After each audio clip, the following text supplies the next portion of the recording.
छोटा सा बच्चा हूँ, तुम हो बड़े बलवान, प्रभु जी मेरी लाज रखो। मैं एक नन्हा सा, मैं एक छोटा सा बच्चा हूँ, तुम हो बड़े बलवान, प्रभु जी मेरी लाज रखो। मैं एक नन्हा सा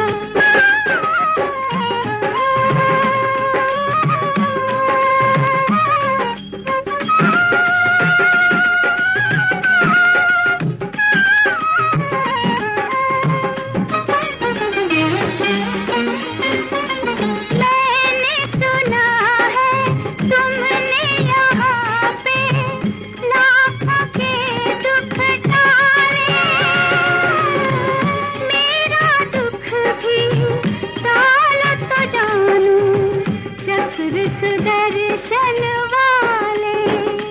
मैं एक नन्हा सा, मैं एक छोटा सा बच्चा हूँ, मुझ पे धरो कुछ ध्यान, प्रभु जी मेरी लाज रखो। मैं एक नन्हा सा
ओम शांति 20/12/2023 प्रातः मुरली।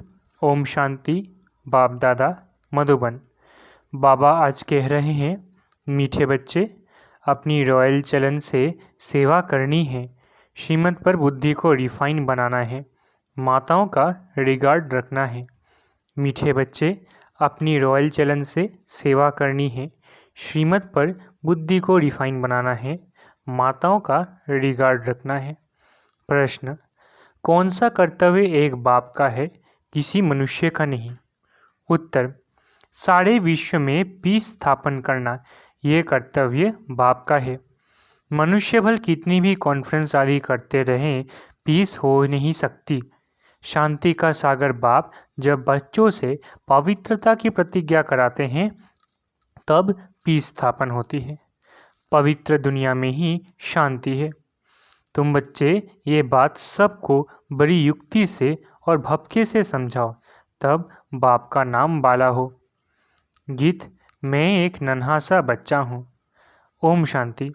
ये गीत तो भक्ति मार्ग का गाया हुआ है, क्योंकि एक तरफ भक्ति का प्रभाव है, दूसरी तरफ अब ज्ञान का प्रभाव है। भक्ति और ज्ञान में रात दिन का फर्क है। कौन सा फर्क? ये तो बहुत सहज है। भक्ति है रात और ज्ञान है दिन। भक्ति में है दुख। जब भक्त दुखी होते हैं तो भगवान को पुकारते हैं, फिर भगवान को आना पड़ता है दुखियों का दुख दूर करने। फिर बाप से पूछा जाता है, ड्रामा में क्या कोई भूल है? बाप कहते हैं, हाँ, बड़ी भूल है जो तुम मुझे भूल जाते हो। कौन भुलाते हैं? माया, रावण। बाप बैठ समझाते हैं, बच्चे, ये खेल बना हुआ है। स्वर्ग और नरक होता तो भारत में ही है। भारत में ही कोई मरता है तो कहते हैं बैकुंठवासी हुआ। ये तो जानते नहीं कि स्वर्ग अथवा बैकुंठ कब होता है। जब स्वर्ग होता है तो मनुष्य पुनर्जन्म जरूर स्वर्ग में ही लेंगे। अभी तो है ही नरक, तो पुनर्जन्म भी जरूर नरक में ही लेंगे जब तक स्वर्ग की स्थापना हो। मनुष्य ये बातें नहीं जानते। एक है ईश्वरीय अथवा राम संप्रदाय, दूसरा है रावण संप्रदाय। सत्युग त्रेता में है राम संप्रदाय, उनको कोई दुख नहीं है, अशोक वाटिका में रहते हैं। फिर आधा कल्प बाद रावण राज्य शुरू होता है। अब बाप फिर से आदि सनातन देवी देवता धर्म स्थापन करते हैं। वो है सबसे सर्वोत्तम धर्म। धर्म तो सब है ना, धर्मों की कॉन्फ्रेंस होती है। भारत में अनेक धर्म वाले आते हैं, कॉन्फ्रेंस करते हैं। अब जो भारतवासी धर्म को मानने वाले ही नहीं, वो कॉन्फ्रेंस क्या करेंगे? वास्तव में भारत का प्राचीन धर्म तो है ही आदि सनातन देवी देवता धर्म। हिंदू धर्म तो है नहीं, सबसे ऊंचे देवी देवता धर्म। अब कायदा कहता है सबसे ऊंच से ऊंच धर्म वाले को गद्दी पर बिठाना चाहिए। सबसे आगे किसको बिठाए, इस पर भी कभी उन्हों का झगड़ा लग पड़ता है। जैसे एक बार कुंभ के मेले में झगड़ा हो गया था। वो कहे पहले हमारी सवारी चले, वो कहे पहले हमारी, लड़ पड़े थे।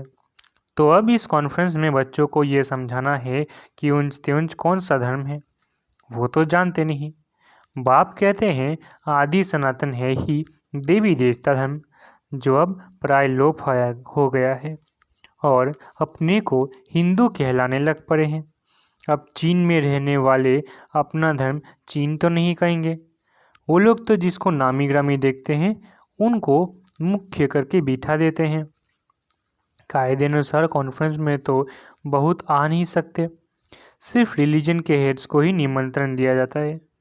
बहुतों से फिर बहुत बोलचाल हो जाता है। अब उन्हों को राय देने वाला तो कोई है नहीं। तुम हो ऊंच से ऊंच देवी देवता धर्म वाले, अब देवता धर्म की स्थापना कर रहे हो। तुम ही बता सकते हो भारत का जो मुख्य धर्म है, जो सब धर्मों का माई बाप है, उनके हेड को इस कॉन्फ्रेंस में मुख्य बनाना चाहिए। गद्दी नशीन उनको करना चाहिए, बाकी तो सब है उनके नीचे। तो मुख्य बच्चे जो हैं उनकी बुद्धि चलनी चाहिए। भगवान अर्जुन को बैठ समझाते हैं, संजय ये है, अर्जुन तो है रथी, उनमें रथवान है बाप। वो समझते हैं रूप बदलकर श्री कृष्ण के तन में आकर ज्ञान दिया है, परंतु ऐसे तो है नहीं।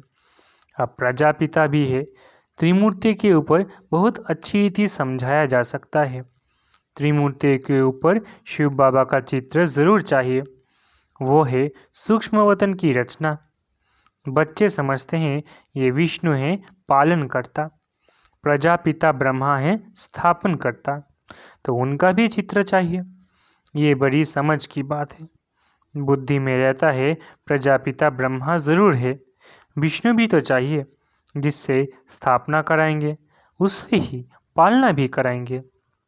स्थापना कराते हैं ब्रह्मा से, ब्रह्मा के साथ सरस्वती आदि बहुत बच्चे हैं। वास्तव में ये भी पतित से पावन बन रहे हैं।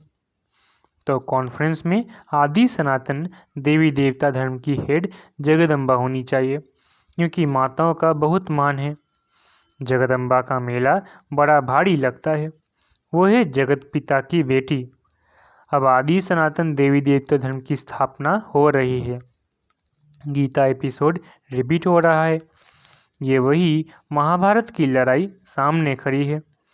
बाप भी कहते हैं मैं कल्प के संगम युग पर आता हूँ, भ्रष्टाचारी दुनिया को श्रेष्ठाचारी बनाने। जगदम्बा गॉडेस ऑफ नॉलेज गाई हुई है, उनके साथ ज्ञान गंगाएं भी है। उनसे पूछ सकते हैं कि उनको ये नॉलेज कहाँ से मिली हुई है। नॉलेजफुल गॉडफादर तो एक ही है, वो नॉलेज कैसे दे?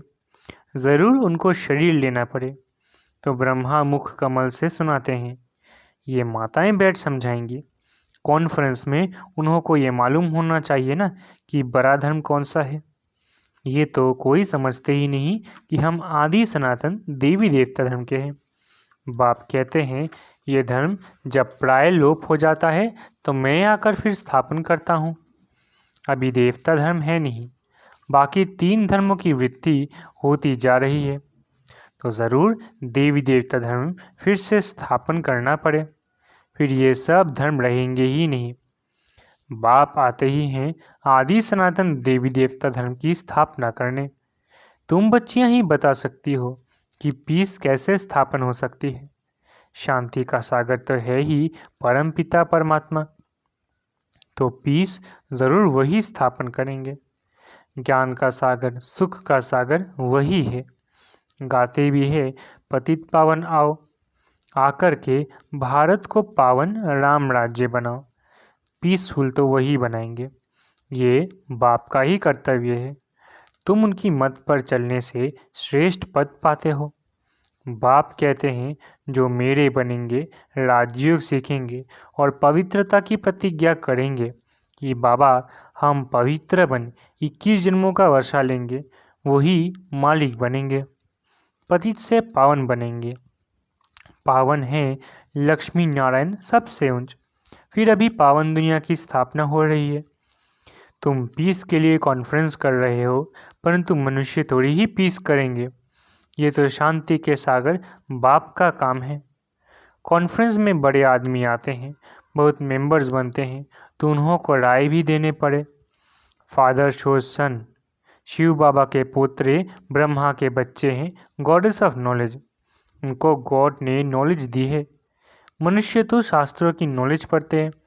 ऐसे भपके से समझाओ तो बड़ा मज़ा हो। युक्ति ज़रूर रचनी पड़ती है।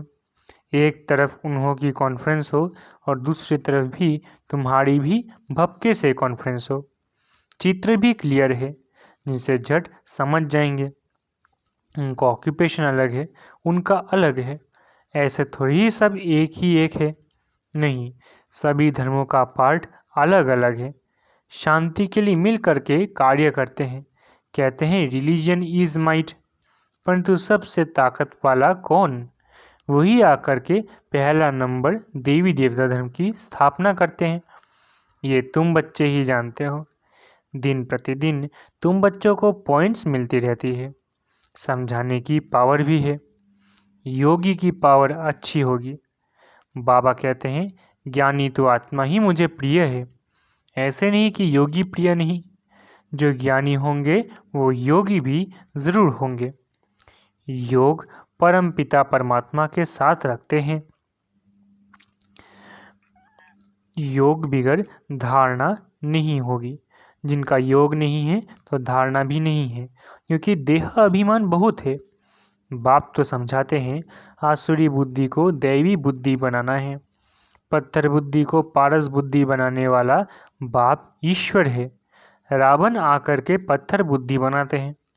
उन्हों का नाम ही है आसुरी संप्रदाय। देवताओं के आगे कहते हैं हमारे में कोई गुण नहीं, हम कामी कपटी है। तुम माताएं अच्छी रीति समझा सकती हो। मुरली चलाने का इतना हौसला चाहिए। बड़ी बड़ी सभाओं में ऐसी ऐसी बातें करनी पड़े। मम्मा है गॉडेस ऑफ नॉलेज। ब्रह्मा को कभी गॉड ऑफ नॉलेज नहीं कहा जाता है।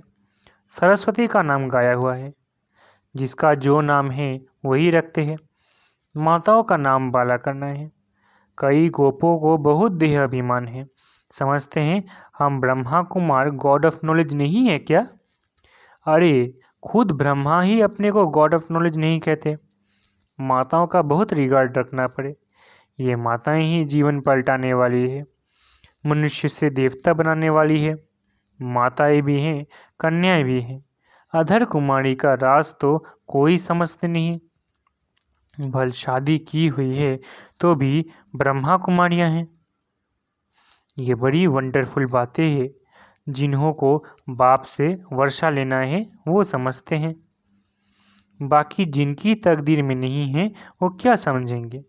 नंबरवार दर्जे ज़रूर है, वहाँ भी कोई दास दासियाँ होंगे, कोई प्रजा होंगे। प्रजा भी चाहिए। मनुष्य सृष्टि वृद्धि को पाती रहेगी तो प्रजा भी वृद्धि को पाती रहेगी। तो ऐसी ऐसी कॉन्फ्रेंस जो होती है उसके लिए जो अपने को मुख्य समझते हैं उनको तैयार रहना चाहिए। जिनमें ज्ञान नहीं है वो जैसे छोटे ठहरे, इतनी बुद्धि नहीं है। देखने में भल बड़े हैं परंतु बुद्धि नहीं है, वो छोटे हैं। कोई कोई की बुद्धि बड़ी अच्छी है, सारा मदार बुद्धि पर है। छोटे छोटे भी तीखे चले जाते हैं। कोई की समझाने में बड़ा मिठास होता है, बातचीत बड़ी रॉयल करते हैं, समझेंगे ये रिफाइन बच्चे हैं। चलन से भी शो होता है ना। बच्चों की चलन बहुत रॉयल होनी चाहिए, कोई अनरॉयल काम नहीं करना चाहिए। नाम बदनाम करने वाले ऊंच पद पा नहीं सकते। शिव बाबा का नाम बदनाम करते हैं तो बाप का भी हक है समझाने का। अच्छा, मीठे मीठे सिखलधे बच्चों प्रति माता पिता बाप दादा का याद प्यार और गुड मॉर्निंग। रूहानी बाप की रूहानी बच्चों को नमस्ते। हम रूहानी बच्चों की रूहानी माता पिता बाप दादा को याद प्यार, गुड मॉर्निंग और नमस्ते नमस्ते नमस्ते। शुक्रिया बाबा। रात्रि क्लास। अब तुम बच्चे समझते हो कि हम जीवात्माएं परमपिता परमात्मा के सम्मुख बैठे हैं। इसको ही मंगल मिलन कहा जाता है। गाया जाता है ना, मंगलम भगवान विष्णु। अभी मंगल है ना मिलन का।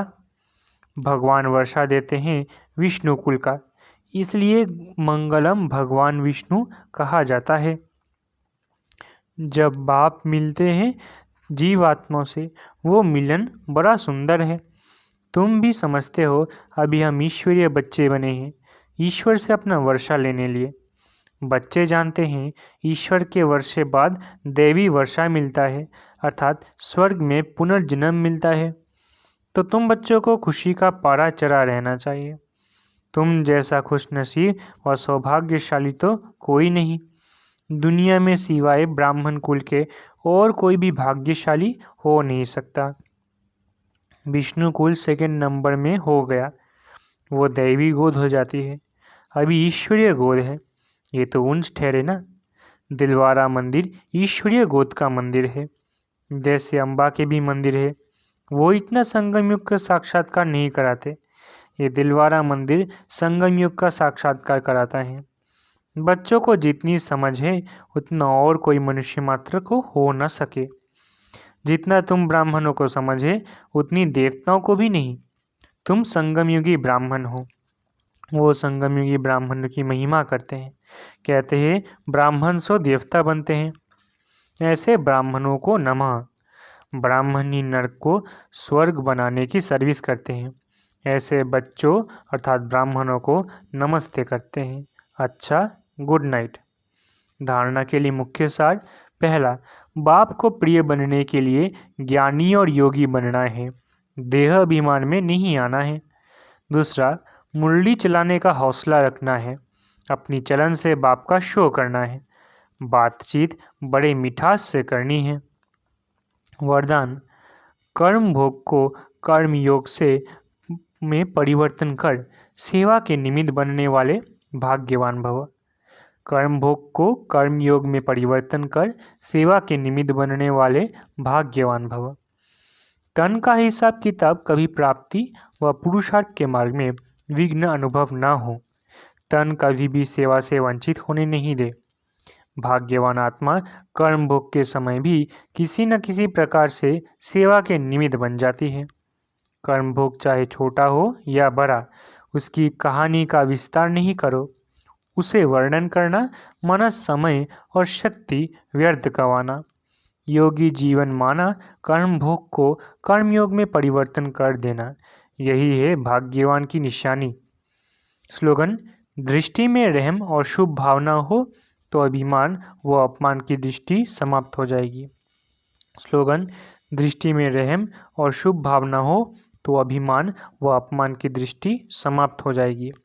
अच्छा, ओम शांति, शुक्रिया बाबा।